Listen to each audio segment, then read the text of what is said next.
Hi guys! Ayan, it's part 2 ng room tour natin dito sa Agoda Tower, Airbnb. So, ayan guys. Itong room parang nasa Japan feels. Parang nasa Japan ka na kapag pumasok ka dito. Kasi sobrang ganda at ang sobrang cute. Ayan.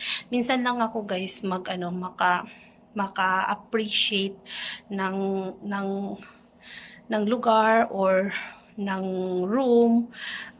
Ito ang isa na siguro. As in, kinikilig ako, tsaka ang saya-saya ng vibes. Positive lang pagpasok ko, yung aura, positive na positive. Ayan guys. So, continue tayo guys. Ayan guys. Ayan. Ito yung yung salamin. Salamin, 'di ba? Ayan. Para magmukhang maluwag yung room kahit na 23 square meters lang. Ito yung sekreto. Salamin, salamin, salamin.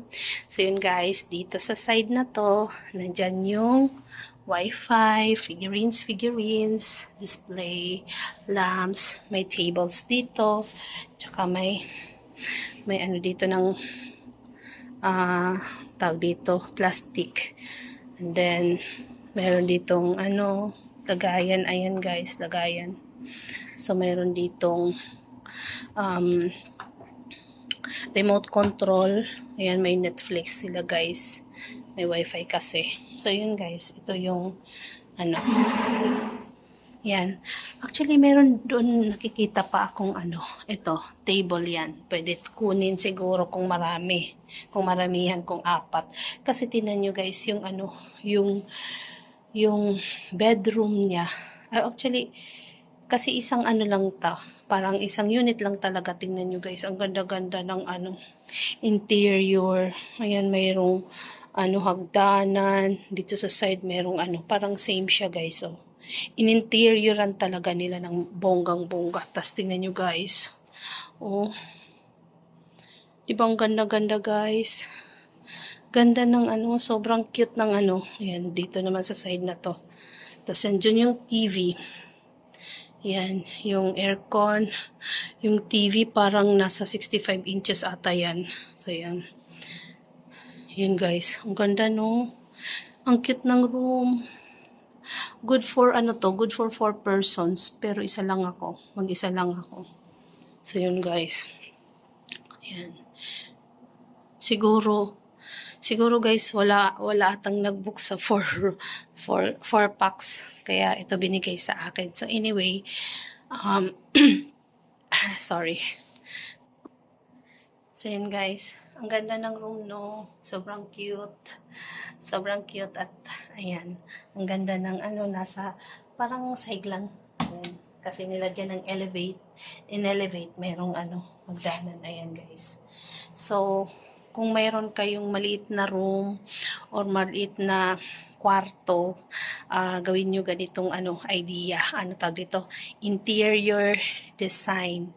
Yung interior niya na design ito, at least makikita nyo guys na pwede palang maging maganda kahit maliit lang yung area, basta papagandahin lang, i-interioran lang ng maayos, pwede palang maging maganda, bonggang-bongga guys. So yun guys, ito nakuha ko lang ito sa Agoda ng 2,100, less than 2,100 ata. So yun guys, ito na siya, good for 4 persons na siya, pwede magluto, ayan, etc. etc. So yun guys, siguro as of now, kasi gabi na, hindi na ako muna bababak, kasi alam ko may swimming pool dito, isa sa mga amenity, tsaka dito sa Avida Tower. Pero dito sa pakita ko sa inyo guys, kaya lang parang hindi pa ata open yung pero hindi ko pa alam, bukas ko pa malalaman. Tanong ko pa sa sa baba kapag kung pwede na siyang maswimmingan yung swimming pool, kasi before hindi pa daw nasa review. Pero anyway, ayan, pakita ko sa inyo guys. So dyan sa sa may window. Ito guys. Ganda no, yung ano. Ganda siya guys. Ito yung ano, yung labas ng ano, yung parang, ang tawag dito, window. Kasi nasa second floor lang ako. Tsaka yung ano, yung amenity, yung pool na yan. I think open na ata kasi, pero walang nagsiswimming. Pero I don't know, baka may oras lang yung pool time. Pero anyway, ang ganda doon, no. Pag may time ako bukas, itutur ko kayo doon dyan sa pool na yan. Nasa second floor. I think second floor or ground floor. Kasi ako ngayon nasa second floor lang ako. Or nasa first floor ito. Bago mag ground floor, first floor amenities, swimming pool. Baka yun. So ako second floor ako. So yun guys, pinakita ko lang sa inyo. Walang nagsiswimming. So tomorrow, pakita ko din sa inyo ng malapitan. Yung maliwanag guys. Para makita nyo yung kung gaano kaganda yung pool area ng Avida Tower. So yun guys, picturean muna natin. Ayan, ang cute diba guys? Guys, isa sa nagustuhan ko dito kasi pag ibubuk mo siya sa Agoda, kung ano yung picture na nasa online nila, same na same yung madadatnan mo talaga at more than pa, ma-appreciate mo siya ng personal kung personal kang pupunta kaysa sa picture lang. Kasi super cute siya, super cute.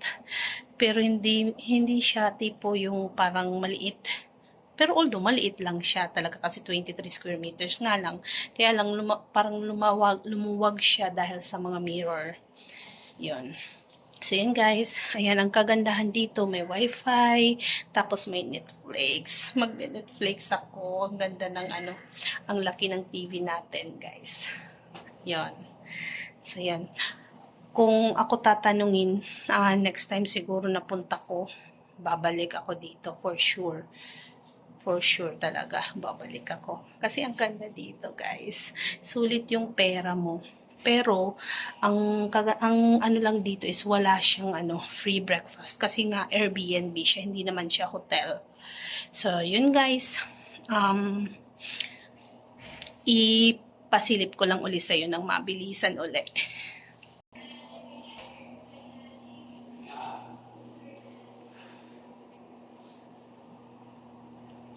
Sakura, Sakura.